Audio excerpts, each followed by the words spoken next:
Misalnya seseorang itu dia menghidupi anaknya 6, dia bekerja, dia istrinya tidak kerja, ini bisa dijadikan alasan. Jadi seseorang itu sebagai penanggung jawab keluarga, Pak. Ya, kalau ada keluarga yang ditangkap terus ditahan, Mas, ojo lah Mas, dia pidananya ini nggak sampai 5 tahun misalnya, meskipun itu syarat formalnya kalau nggak sampai 5 tahun nggak bisa ditahan ya, disampaikan aja Mas Iki tulang punggung keluarga, itu bisa dijadikan alasan ya. Tetapi sekali lagi, ya tulang punggung temenan, jangan sampai dia itu nganggur dikatakan tulang punggung ya, jangan ya. Nanti pasti diperiksa oleh penyidik ya. Selanjutnya adalah pejabat yang berwenang mengabulkan.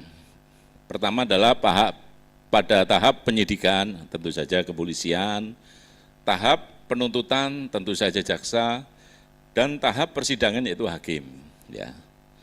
Biasanya kalau di kejaksaan sih masih bisa enak ya, polisian. Tapi kalau hakim ini yang kadang-kadang repot ya. Kebetulan saya pernah punya kasus ini ya. Punya kasus dan ini adalah kasus korupsi. Kebetulan bendarawan Mojokerto lah, dia bendarawan, dia kena kasus. Lalu dia itu sakit jantung yang setiap 2 minggu dia harus kontrol dan dia punya penyakit ginjal ya. Nah ini kebetulan saya mengajukan sama hakim, Pak Hakim, klien ini sakit, harap diberikan penangguhan, tahanan rumah atau tahanan kota. Karena kalau kontrol di rumah sakit bisa leluasa, saya bilang gitu. Hakim nggak menyetujui. Akhirnya yang terjadi ya, rekan-rekan sekalian, persidangan kumat jantungnya, langsung jatuh Pak Pratolo, duduk ini langsung geblek gini, wah langsung hakimnya turun 3 orang, jaksa, saya juga, hakimnya itu pakai pakaian toga itu ya, pakai hakim, dia turun cari ambulan, saya ngomong loh Pak Hakim, ini salah siapa, saya bilang gitu, kalau ada apa-apanya gimana, Pak Hakim kan juga tanggung jawab loh, nah, orang mati di persidangan, hakim kan kena, iya toh, apalagi jaksanya. Akhirnya oleh hakim saya mengajukan surat agar ditangguhkan dengan tanpa batas waktu yang tak terbatas. Itu. Akhirnya klien ini nggak ditahan, ya dikeluarkan dari tahanan, diberikan penetapan tahanan rumah, dan untungnya tidak ada batas waktunya sampai dia meninggal. Dia nggak pernah diperiksa lagi di pidana. Jaksa bolak-balik manggil. Jaksa manggil gitu, istrinya telepon saya, ya Pak Nain ini jaksa manggil, Bu, suratnya jangan dikasihkan ke Bapak. Kalau Bapak mikir nanti cepat berangkat, saya bilang gitu. Saya aja yang, akhirnya saya ke jaksa, Pak Jaksa, dia masih dalam taraf pengobatan. Jadi nggak bisa dipanggil di kantor kejaksaan. Saya tolak, saya bilang gitu. Ya namanya jaksa juga dikejar target, dia juga gitu, 6 bulan sekali nyurati manggil lagi. Ya, jadi penangguhan penahanan alasannya itu, yang pertama adalah kesehatan, yang kedua adalah apa tadi, tulang punggung, ya mencari rezeki bagi keluarganya. Ya jadi kalau dengan penangguhan, kalau dengan hakim ini yang sulitnya masa ampun itu ya. Ya tergantung sekali lagi. Ya mohon maaf, Republik Indonesia itu hakimnya masih belum bisa seperti Hakim Bau, apa? Kalau di Cungkoren itu, Judge Bau, hakimnya nggak seperti itu, ya. Hakimnya di sini itu nggak seperti itu. Jadi ya tergantung koordinasinya, ya nanti kalian paham sendirilah. Lalu selanjutnya, selanjutnya. Syarat penangguhan penahanan biasanya meliputi, tadi sudah saya sampaikan, surat permohonan dari keluarga atau kuasa hukum, ya itu harus disiapkan matang-matang. Jadi nanti draft surat permohonan penangguhan, rekan-rekan harus Harus betul-betul menyiapkan, jangan sampai keliru, ya. Lalu yang kedua, penjamin, KTP penjamin itu harus ada pernyataan, tadi sudah saya sampaikan, harus ada pernyataan kesediaan menjadi penjamin. Yang ketiga, jaminan uang atau orang. Yang keempat, kesanggupan mematuhi syarat seperti tidak melarikan diri, tidak mengulangi tindak pidana, terus kooperatif dalam proses hukum. Lalu yang lebih penting adalah tidak menghilangkan barang bukti. Ya, itu adalah syarat-syarat penangguhan, permohonan penangguhan penahanan. Lanjut.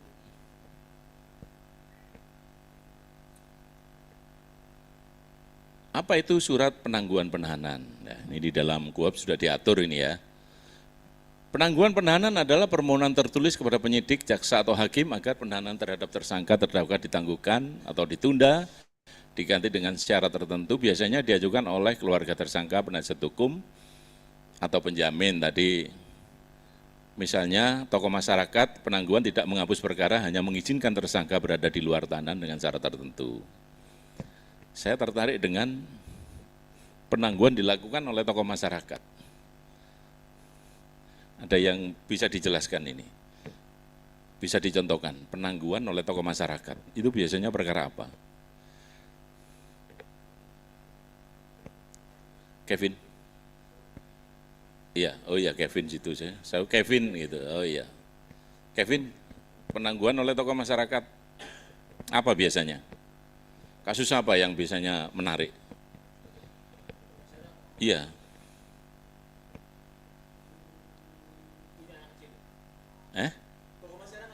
Ya, ini penangguhan itu bisa dilakukan oleh pihaknya, oleh keluarga, lalu oleh tadi kan ada pihak ketiga, terus ditambah itu tokoh masyarakat. Penangguhan yang bagaimana? Perkara apa biasanya? Nah, teman Anda mengatakan perkara yang dilakukan oleh pejabat. Ya, ini teman saudara. Kevin apa? Perkara oleh siapa? Ali. Bupati Fuad pernah ditahan toh? Fuad Bangkalan. Tokoh masyarakatnya siapa yang waktu itu mengajukan permohonan penangguhan penahanan? Hah? Oh kurang mengikuti ya, harus mengikuti nanti ya kalau jadi pengacara ya. Yang mengajukan penangguhan penahanan ketika Bupati Fuad ditahan adalah kiai-kiai NU di Bangkalan. Ya itu tokoh masyarakat kan. Ya toh. Jadi lalu kasus Roy Suryo itu bisa tokoh masyarakat. Oh iya, iya. Ya. Jadi kalau tokoh masyarakat itu artinya bahwa ketika misalnya bupati atau pejabat politik itu bisa. Ya, tokoh masyarakat pendukungnya bisa mengajukan. Misalnya ada ketua PSI misalnya, anggotanya bisa mengajukan penangguhan. Saya bertanggung jawab, 1.000 orang gitu. Ya, bisa mengajukan itu. Ya.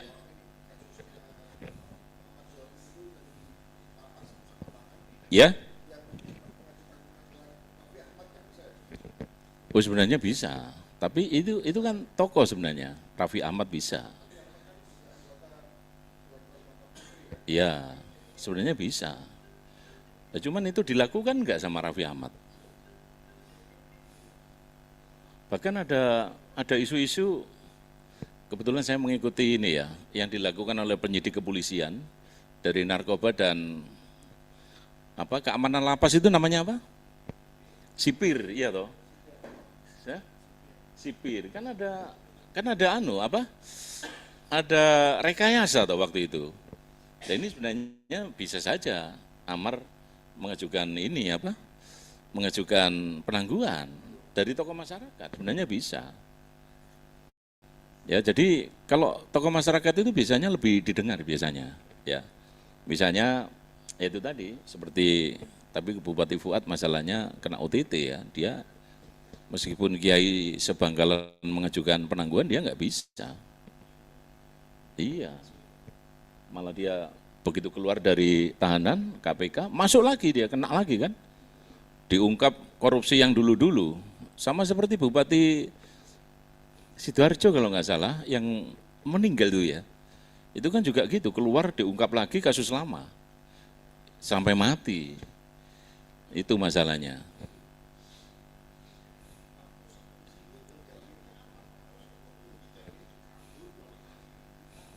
Ya namanya penjamin kan bisa Pak Pratolo ini menjawab ini.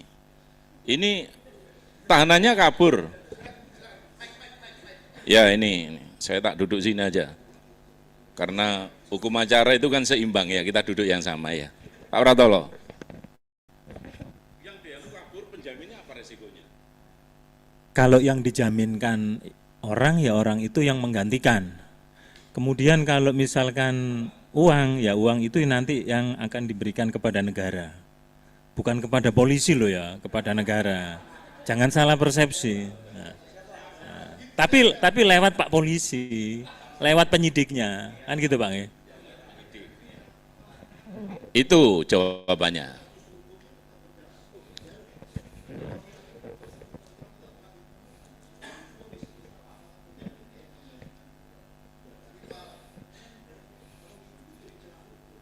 Itu tindak pidana berbeda kalau menurut saya. Kalau misalnya, ya toh, dia sebagai penjamin misalnya kalau bukan biasanya kalau perampokan pembunuhan pasti ditahan lah, sulit untuk penangguhan. Misalnya kasus penipuan penggelapan lah, tipu gelap gitu ya. Itu kebanyakan kalau penangguhan penahanan kan enggak semua perkara pidana ya toh. Kan kasus-kasus ya ada pertimbangan lah. Biasanya kalau menurut saya tipu gelap lah ya.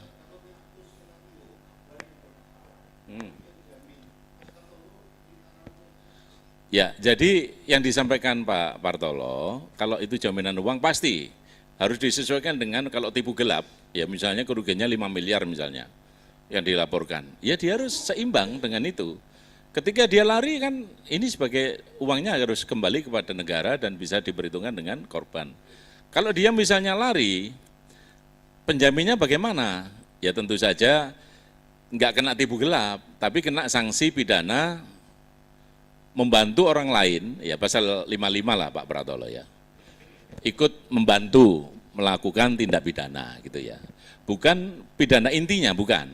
Pidana apa nih kalau ngarani? Turut serta gitu ya.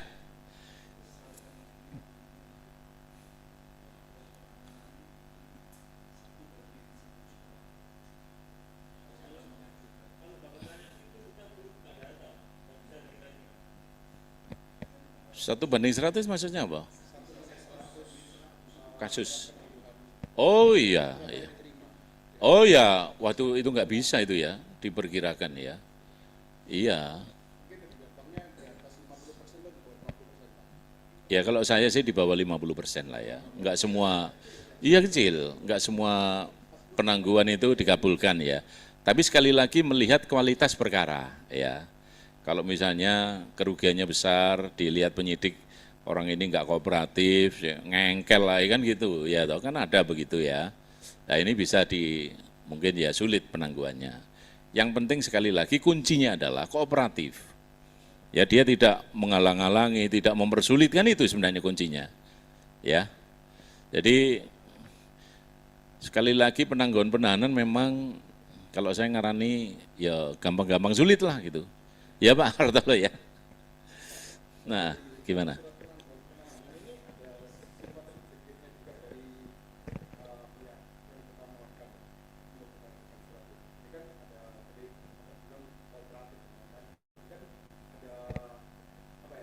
Unsur subjektif. Iya.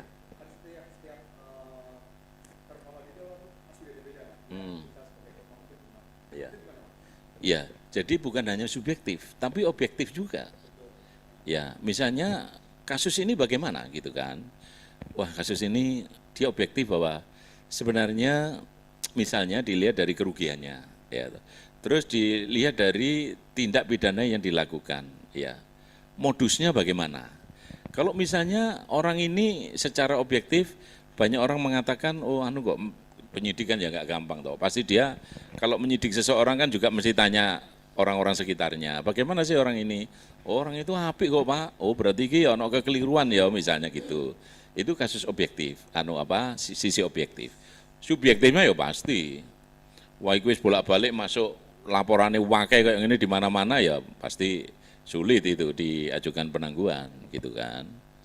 Jadi sebenarnya penyidik itu sebelum dia melakukan penyidikan pasti secara di luar itu dia juga akan meneliti orang yang dilaporkan itu tersangka ya.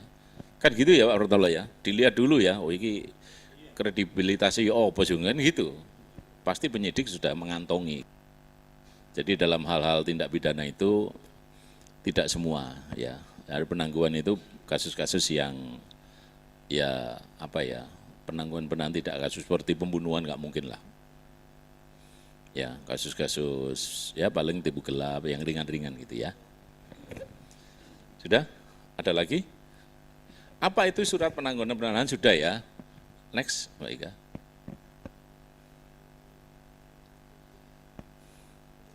Isi pokok surat permohonan penangguhan, lah ini yang penting ya.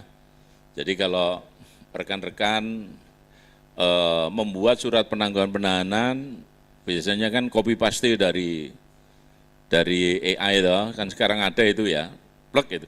Lah itu kadang-kadang sesuai dengan ini enggak ya. Biasanya berisi tentang identitas pemohon penjamin, ya tentu saja KTP-nya itu harus ada ya toh. Terus nomor induk NIK itu harus ada, identitas tersangka atau terdakwa, alasan memohon penangguhan, tersangka tulang punggung, tadi sudah saya jelaskan, kondisi kesehatan, kooperatif dan tidak akan melarikan diri. Terus ini kurang satu ini, apa tadi? Menghilangkan, tidak akan menghilangkan barang bukti ya, jadi itu ditambah aja. Ya gini nih kadang-kadang ngetik itu, waduh, baru ingat sekarang ya toh. Tapi yang penting itu tidak menghilangkan barang bukti itu penting ya. Lalu jaminan kesanggupan memenuhi syarat tanda tangan pemohon atau penjamin. Ya tentu saja kalau tanda tangan penjamin biasanya di atas kertas bermeterai ya. Di atas tanda tangannya itu di atas kertas bermeterai. Lanjutnya.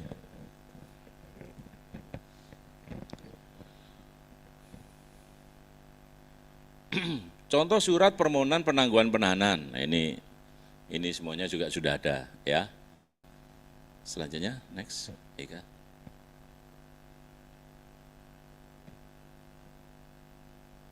Contoh surat apa pidana ini? Oh surat kuasa.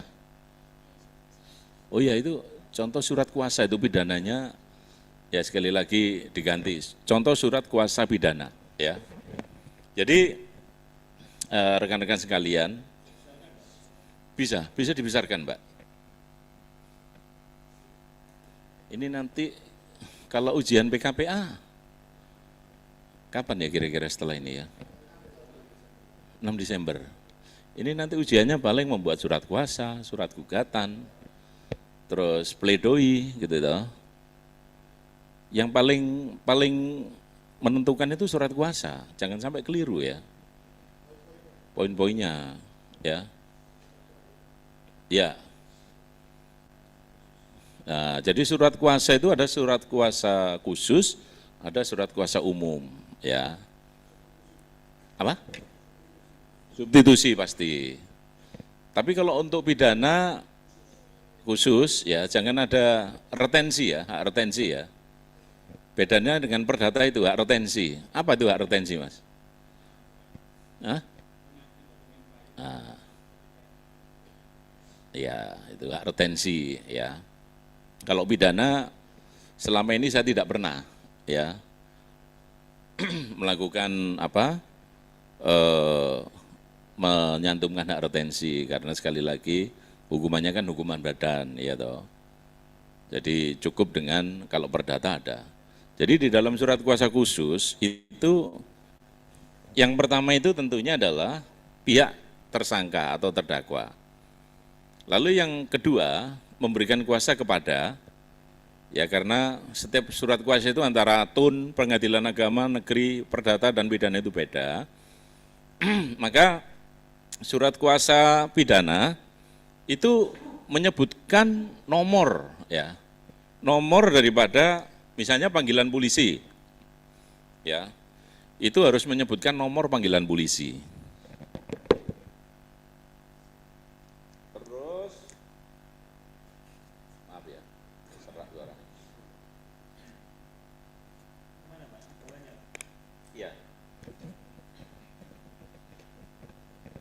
Bisa dibesarkan ya, Ika ya. Ya itu. Selanjutnya disebut pihak penerima kuasa, ya ini kantor hukum yang kedua itu dinaikkan, ya kan?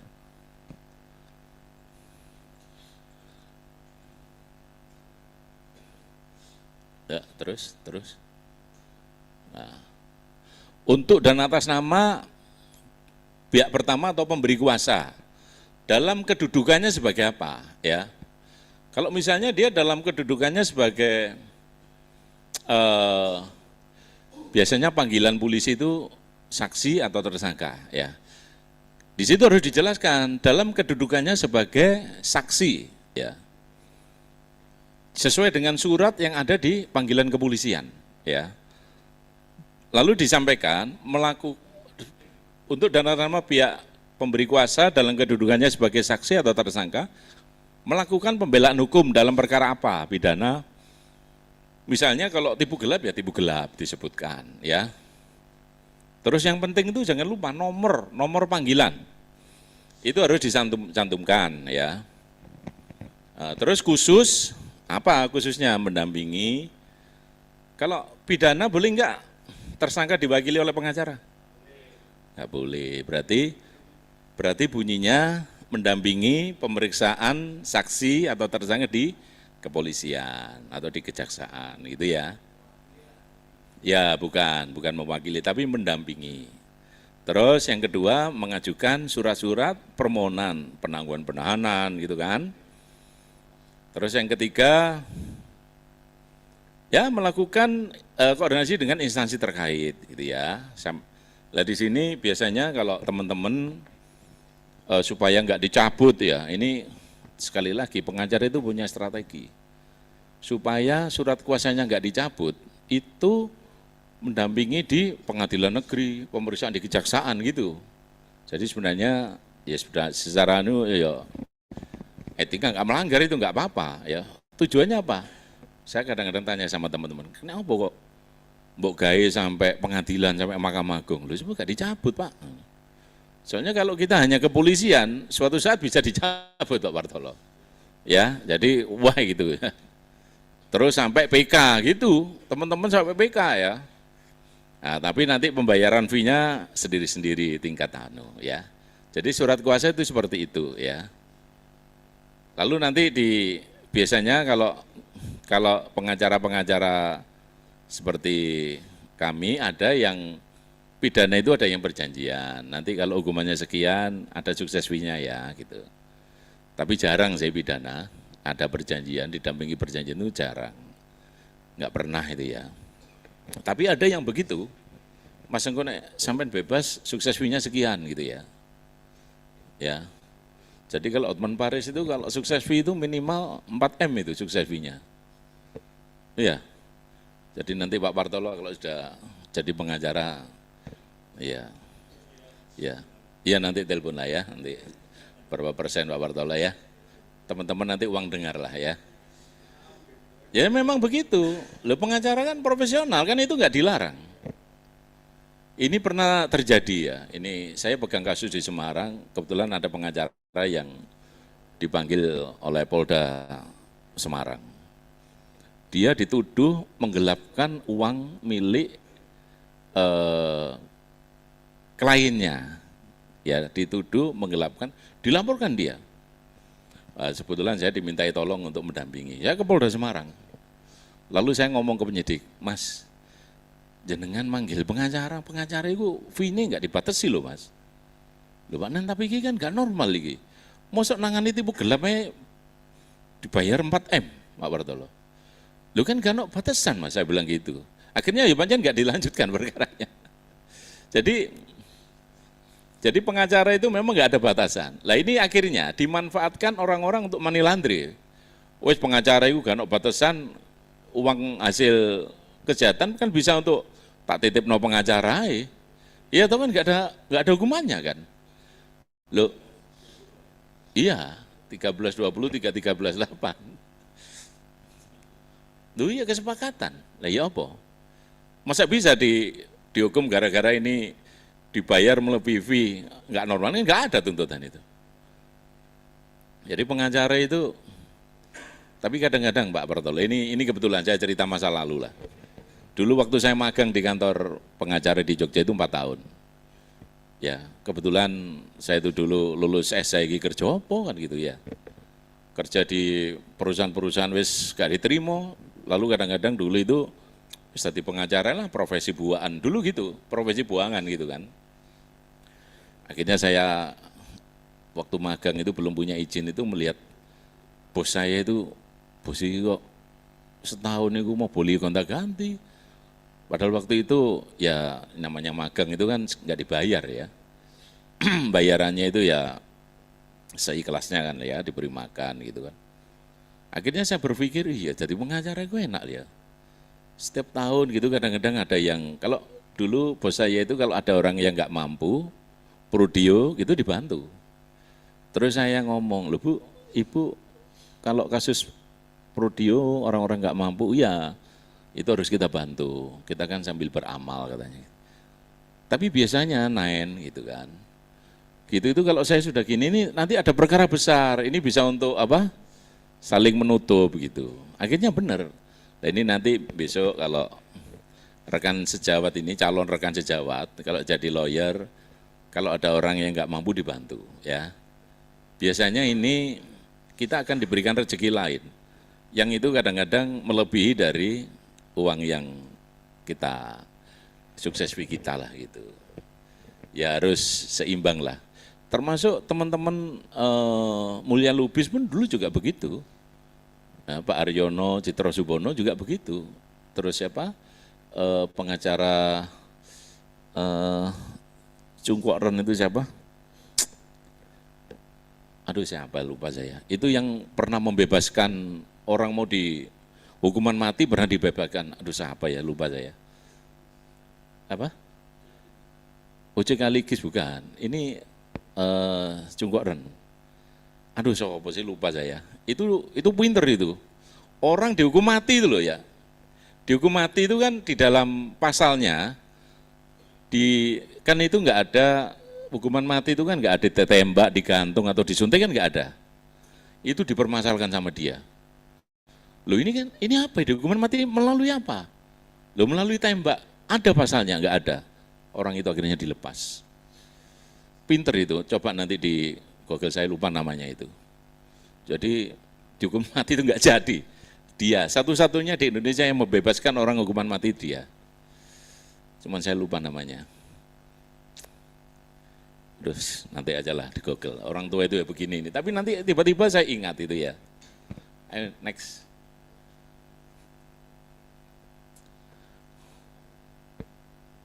Surat kuasa, meski terlihat sederhana, surat kuasa hanya secari atau beberapa lembar kertas, dampaknya relatif sangat besar dalam suatu penanganan perkara pidana. Mengacu ketentuan pasal 792 KUH Perdata, ya, memberikan kuasa adalah suatu persetujuan yang berisikan pembelaan kekuasaan kepada orang lain yang menerimanya untuk melaksanakan suatu atas nama orang lain, pemberi kuasa.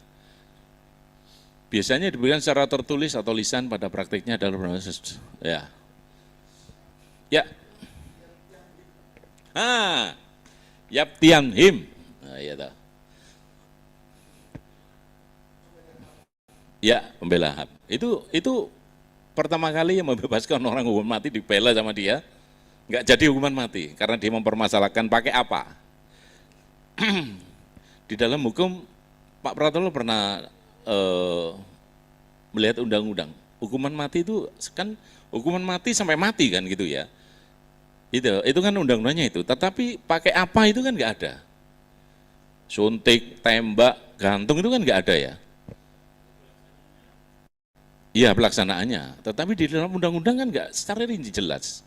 Tapi nggak tahu sekarang, sejak kejadian Yaptian Him itu. Iya. Tembak ya. Iya toh, penjelasan SOP-nya tembak ya. Iya. Iya, anggota kepolisian. Ya, jadi kalau menurut saya memang itu sebaiknya dicantumkan di dalam undang-undang, bukan aturan pelaksana gitu kan.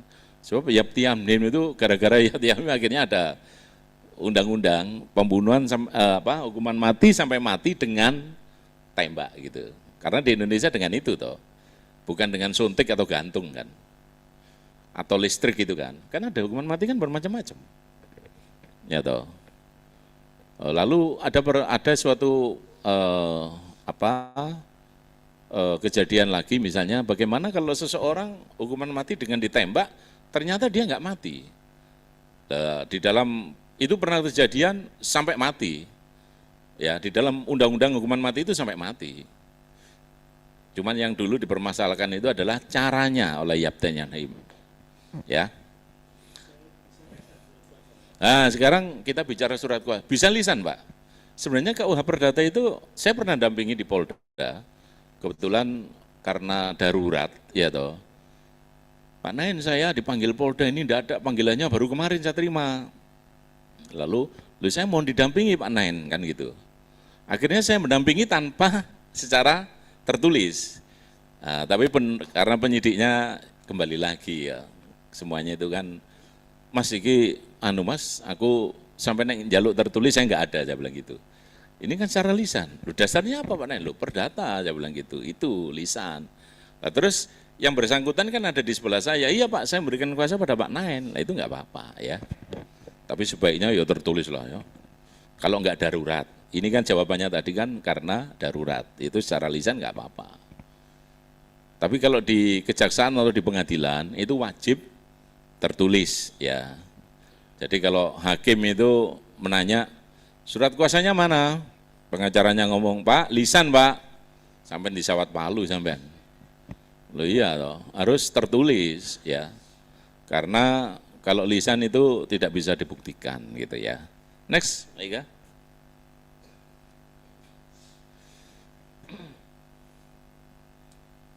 Proses peradilan pidana biasa meliputi tahapan-tahapan sebagai berikut. Nah ini, pada saat sidang pertama, pada hari sidang yang telah ditetapkan oleh majelis hakim, sidang pemeriksaan perkara pidana dibuka adapun tata caranya adalah sebagai berikut. Ya. Hakim akan pertama kan jaksa dulu, jaksa akan mengajukan, hakim membuka persidangan secara terbuka atau tertutup gitu. Biasanya kalau hakim menyatakan tertutup itu untuk sidang apa ya? Nah, kesusilaan. Lalu yang kedua, anak ya.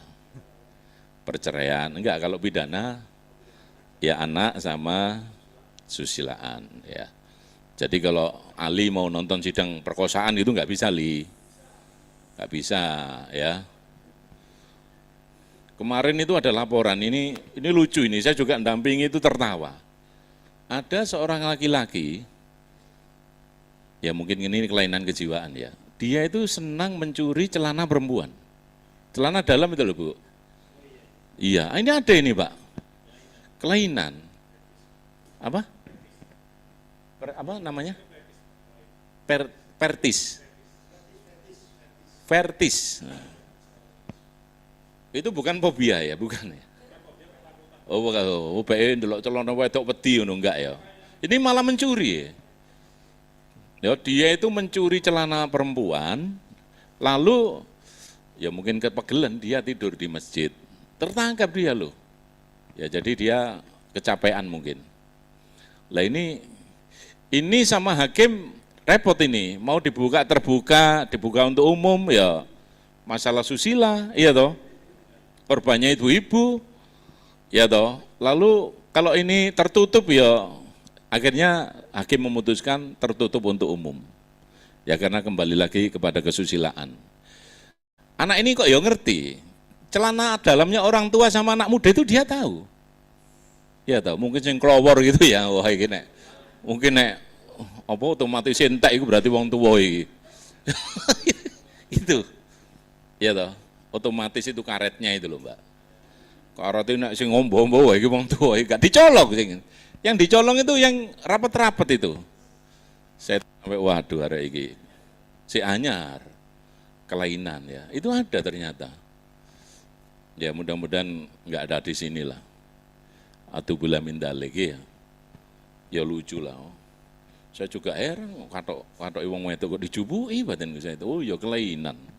Itu pun polisi ada saksi ahli itu dari apa dokter psikologis itu, ya, ya jadi seperti itu, ya. Lah dalam sidang itu ditentukan dulu ini perkara terbuka untuk umum, jadi waktu ngetok palu sidang perkara nomor pidana terakhir ini tertutup untuk umum, tes itu karena asusila atau anak-anak, pengunjungnya disuruh keluar. Ya kalau untuk terbuka untuk umum berarti perkara biasa, gitu ya. Nah, lalu hakim akan pertama-tama memasuki ruang sidang adalah panitera pengganti. Ya kalau di tipikor panitera itu harus duduk dulu, ya. Terus hakimnya masuk, pengunjungnya harus berdiri. Nah ini ada kasus lagi nih, suatu saat tersangkanya itu nggak mau berdiri, kasus tipikor, mungkin rekan pernah membaca ya di Google. Jadi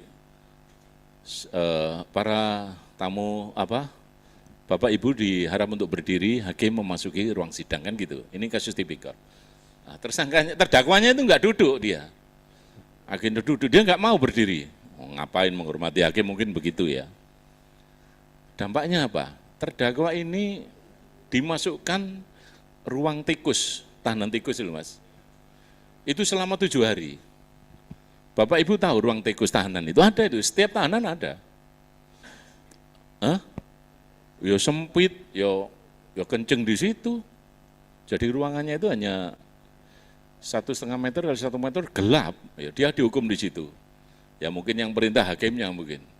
Itu masukkan tahanan tikus saja, karena dia nggak matui. Ya dia disuruh berdiri nggak berdiri, duduk aja gini. Ya akhirnya kena tahanan tikus. Ya itu kasusnya terjadi. Jadi biasanya Bapak Ibu pengunjung di ruang sidang harus berdiri. Terus pejabat yang bertugas sebagai protokol, lah ini biasanya orang-orang TU. Tugasnya dilakukan oleh panitera pengganti mengumumkan bahwa hakim memasuki ruang sidang dengan kata-kata sebagai berikut. Hakim memasuki ruang sidang, semua yang ada dalam ruang sidang tersebut termasuk jaksa, penasihat hukum harus berdiri lah ini ya. Di situ sudah ada. Ada yang nggak berdiri pasti kena ya. Tidak menghormati ruang persidangan.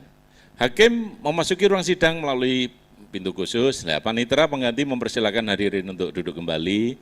Terus hakim ketua membuka sidang dengan kata-kata sebagai berikut, sidang pengadilan negeri nomor sekian, atas nama terdakwa ini tanggal sekian dinyatakan dibuka dan terbuka untuk umum, gitu ya.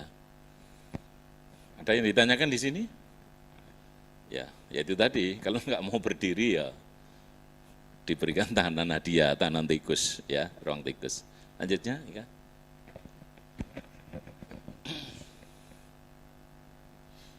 Pemanggilan terdakwa untuk masuk ke ruang sidang, ya. Hakim ketua menanyakan kepada penuntut umum, apakah terdakwa sudah siap dihadirkan pada sidang hari ini? Tidak dihadirkan, alasannya apa? Maka hakim harus menunda persidangan, gitu ya. Biasanya jaksa akan ditanya, gimana? Terdakwa sudah siap? Jaksa akan menjawab, sudah siap majelis, gitu. Itu langsung dihadirkan. Kalau misalnya tidak siap, lu kenapa? Gitu kan. Oh ya terdakwanya sakit gitu, maka hakim bisa menentukan menutup sidang dan menunda sidang. Ya. Lalu jika penuntut umum sudah siap menghadirkan, maka hakim ketua memerintahkan supaya terdakwa dipanggil masuk, petugas membawa terdakwa masuk, hakim ketua mengajukan pertanyaan sebagai berikut, biasanya begitu. Apakah terdakwa dalam keadaan sehat dan siap mengikuti persidangan?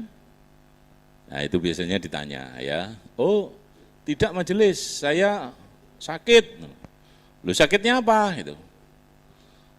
Sakitnya yang harus jelas, ya, sakit jantung, apa sakit apa gitu ya. Jangan sakit yang remeh-temeh, ya, alasannya harus jelas. Terus identitas terdakwa itu biasanya ditanyakan, ya. Saya pinjam laptopnya di situ, atau saya cecer aja di situ. Iya. Jadi biasanya seperti itu ya, identitas terdakwa biasanya.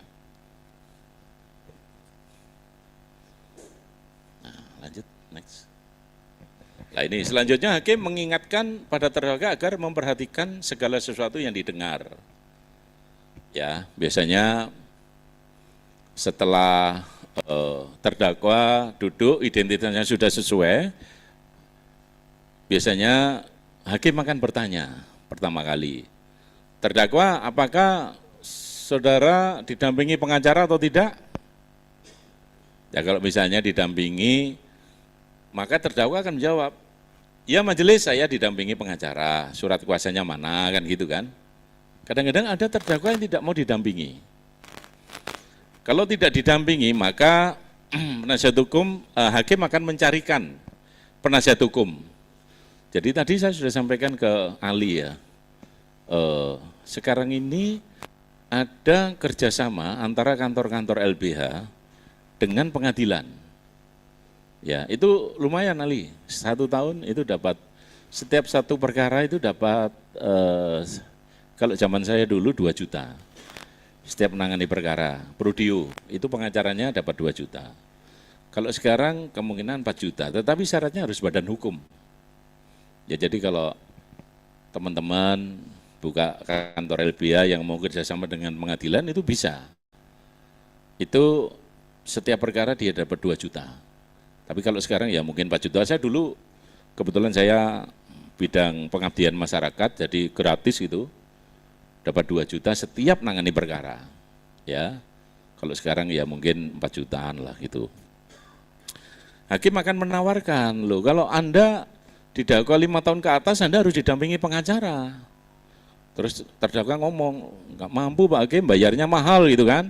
Hakim mempunyai kewajiban mencari pengacara yang sudah kerjasama dengan kantor-kantor LBH yang berbadan hukum. Ya. Terus jika terdakwa didampingi oleh penasihat hukum, maka proses selanjutnya adalah hakim akan konfirmasi kepada penasihat hukumnya. Apakah benar sudah ditunjuk sebagai kuasa atau tidak, kan gitu, surat kuasa khusus, dan tentunya ada surat kuasa yang sudah dilegalisir lah ini. Ini kadang-kadang pengacara ada yang belum tahu, legalisir itu caranya bagaimana gitu ya. Legalisir surat kuasa, kalau dulu, ya zaman sekarang ini sudah canggih ya, semuanya melalui apa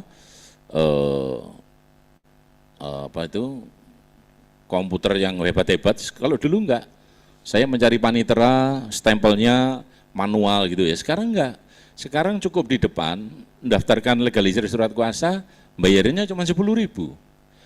Kalau dulu gitu belum ada ini, masih zaman saya dulu masih muda ya Pak Teguh. Itu Mas surat kuasa ini aku legalisir Mas. Ya tadi ini mbene Mas. Loh ya apa sidangnya engko Mas. Ada yang tahu bahasa Jawa toh Mas? Tahu ya. Sidangnya engko Mas. Ojo saiki lah lho lak kesok sidang aku. Ya mosok gak ngerti Mas gitu. Ya akhirnya ngekek 300.000 Pak. Iya supaya cepet Pak, di stempel apa ini terang jebret tadi. Iya toh. Pak Johan ngalami itu Pak. Belum pernah. Oh iya, sekarang enak di depan. Surat itu ya, surat kuasa melampirkan bas sama kopi apa anggota NIA, sudah legalisir 10.000 Pak. Bayarnya kadang-kadang di bank. 10.000 bayaran di bank Pak. Sekarang pengacara apa panitera itu sekarang rambutnya banyak yang putih Pak sekarang. Ya enggak seperti dulu Pak. Soalnya kalau dulu itu setiap perkara legalisir 300.000 Pak. Yang masuk ke resminya ya paling 30.000 lah. Tapi ya gitu, 300.000 2 jam jadi Pak. Pak Kartol. Pak Martolo. Kalau, iya tahu sama tahu lah. Nah sekarang cepat sekarang, 10.000 dadi langsung wis. Ya itulah bedanya. Dan hakim akan meminta penasihat hukum untuk menunjukkan surat kuasa dan kartu izinnya. BAS itu sekarang, kemarin saya di Jepara itu minta yang asli. Ya. Jadi rekan kalau sidang, BAS-nya harus asli. Sekarang fotokopi hakim nggak percaya, banyak dipalsu.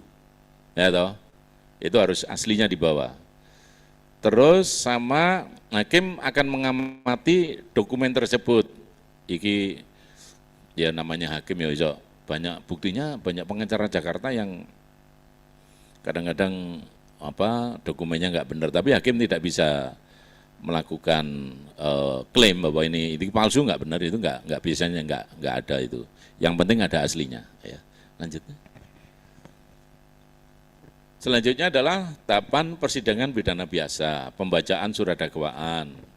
Ya tentu saja pembacaan surat dakwaan itu seorang penasihat hukum harus mendengarkan dengan teliti. Kadang-kadang jangan sampai dimanipulatif oleh jaksa. Pasalnya dulu di waktu di penyidikan kepolisian ada 2 loh, sekarang kok ada 4 gitu ya, jangan. Ini pengacara harus bisa mengkritik surat dakwaan. Ya tetapi sekali lagi kritiknya itu adalah terkait dengan eksepsi biasanya gitu. Jika ada pembacaan dakwaan eksepsi itu eksepsi itu sama hakim akan dikabulkan terkait dengan hal-hal yang penting. Ya, biasanya terkait dengan nebis in idem, error in persona, kedaluarsa, juga terkait dengan absolut, ya kewenangan absolut. Kewenangan absolut apa? Rekan-rekan.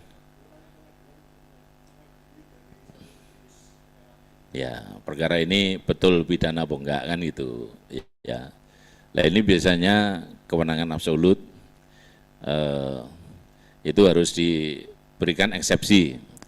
Terus tanggapan dari jaksa penuntut umum apabila eksepsinya, misalnya eksepsinya itu sangat beralasan, maka akan ada putusan sela. Ya, menyatakan bahwa surat dakwaan itu DNO atau perkara ini tidak dilanjutkan karena dengan alasan eksepsi yang tadi yang di atas itu. Ya, dinyatakan dakwaan tidak diterima atau kalau eksepsi ditolak maka sidang akan dilanjutkan. Ya, kadang-kadang ada jaksa yang penuntut umum yang ini marah-marah ya. Sampai niku ambek aku wis kenal, cek ngajuno eksepsi katanya gitu. Ini kan menambah pekerjaan saya loh Mas. Eksepsi itu kan sudah diatur dalam KUHP. Kita nggak perlu mempermasalahkan eksepsi, saya bilang gitu.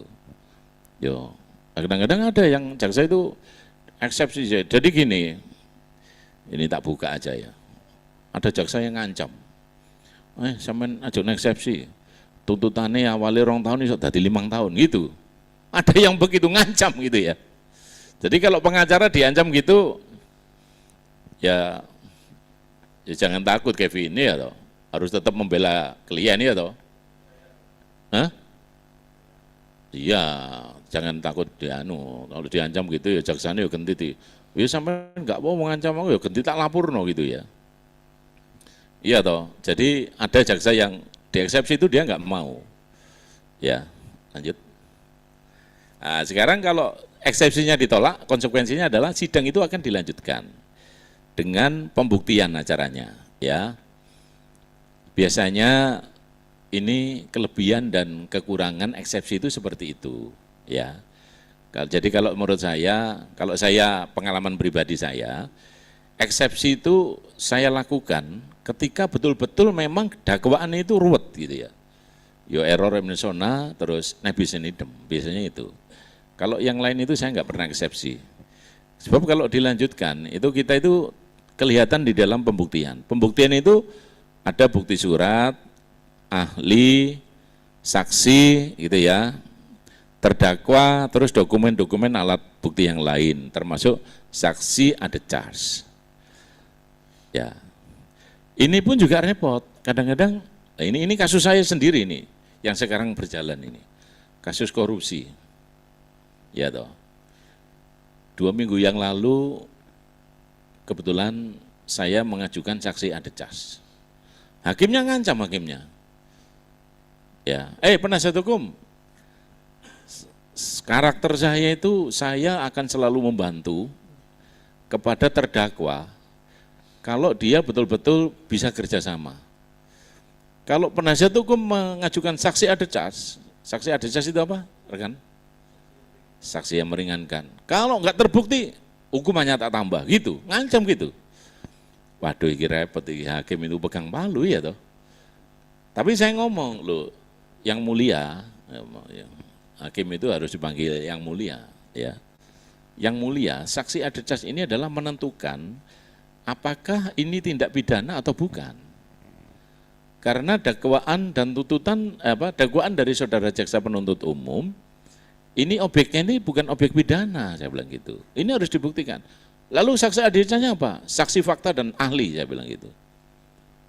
Ya wes gitu. Jadi kadang-kadang kalau ada hakim yang begitu, rekan-rekan jangan sampai nggak jadi gitu, jangan ya. Harus tetap. Kadang-kadang hakim pun juga menguji penasihat hukum ini bagaimana, ya toh.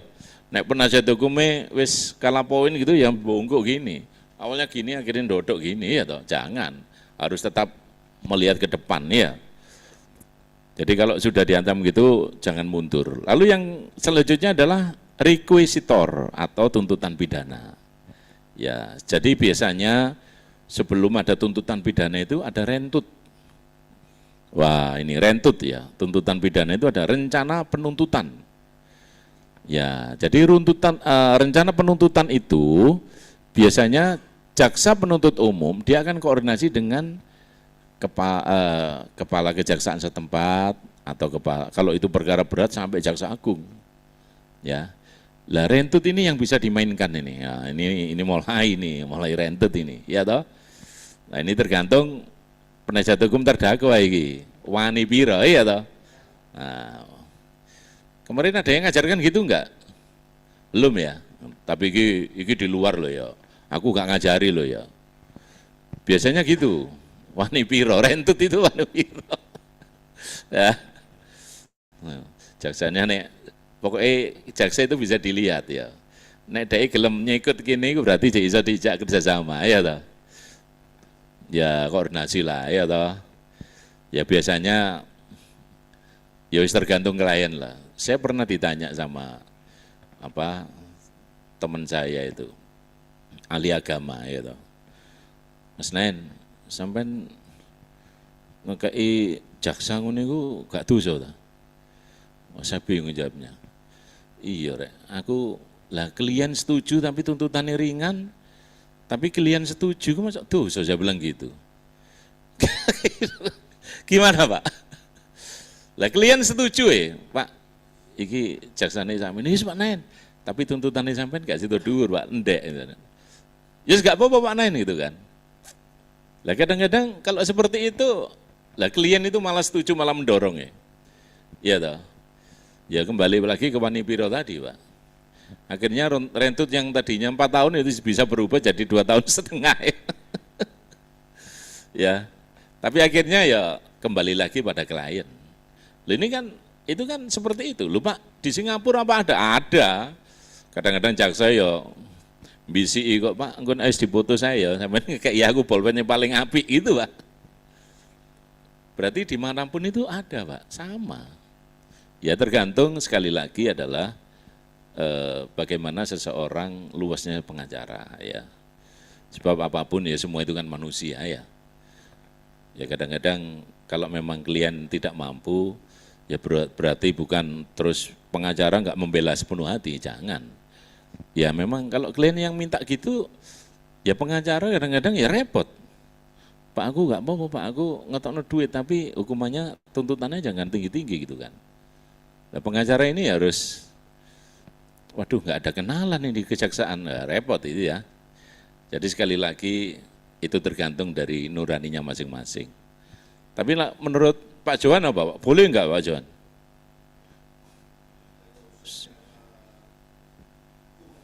Nggak boleh ya. Iya ya. Mendampingi. Tapi mendampingi itu sama dengan makelar ya.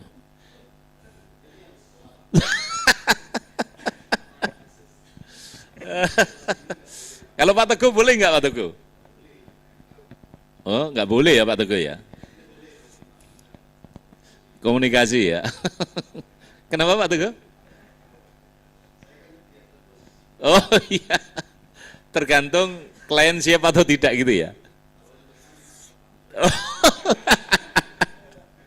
Pak Wartolo ya, langsung tanggap ya.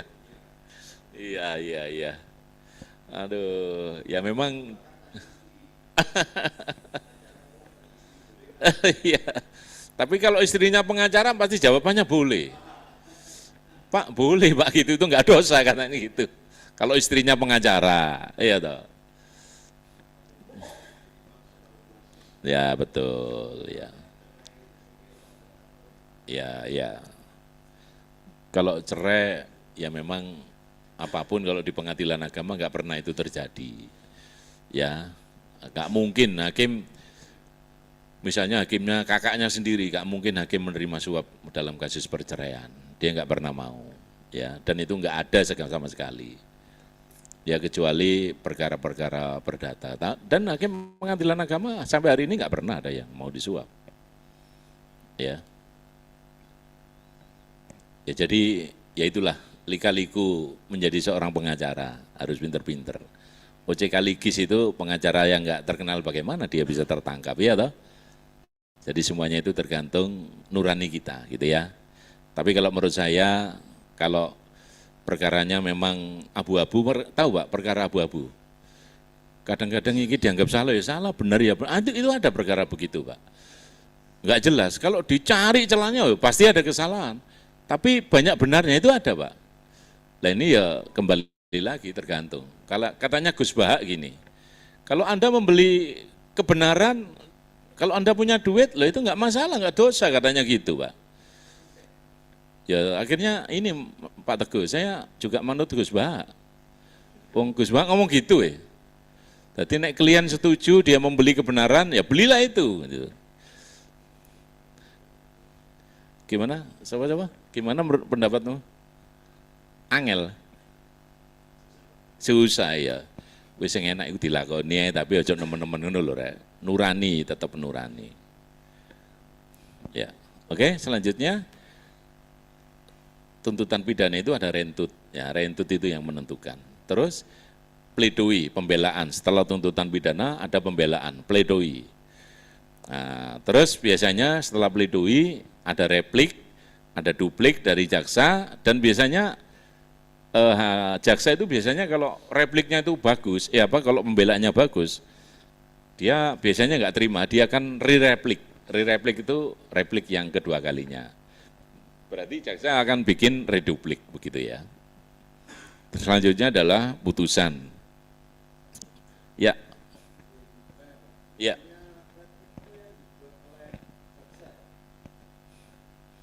Oh ya, jaksa. Jadi tuntutan, ya toh, pledoi. Pledoi itu oleh terdakwa atau penasihat hukum, replik oleh jaksa, benar, iya. Ya, kalau ada replik, penasihat hukum biasa ditawari oleh hakim. Kamu jawab enggak repliknya jaksa? Jawab, itu namanya duplik. Terus hakim akan menanyakan lagi, kamu masih enggak terima? Enggak terima saya Pak. Ini namanya re-replik. Hakim pengadilan tanya terdakwa penasihat hukum gimana? Bikin duplik, saya bikin duplik, namanya reduplik gitu ya. Boleh ya, cuma 2 kali. Nah, terus-terusan lah gak diputus nanti. Loh iya toh, namanya pengacara itu jawab terus aja wis. Pengacara itu alasannya itu macam-macam ya toh. Itu namanya jawab jinawab tadi ya toh.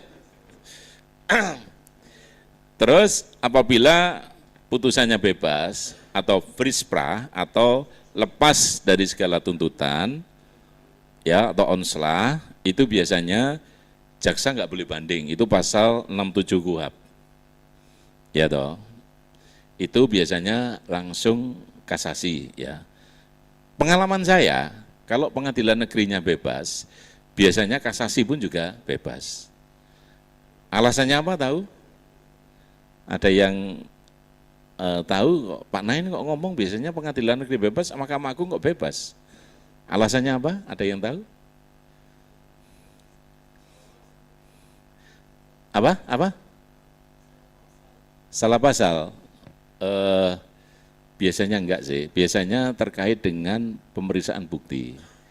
Jadi Mahkamah Agung itu meskipun dia mempunyai kewenangan untuk memutus suatu perkara, dia tetap akan memperhatikan bukti-bukti hakim putusan pengadilan negeri.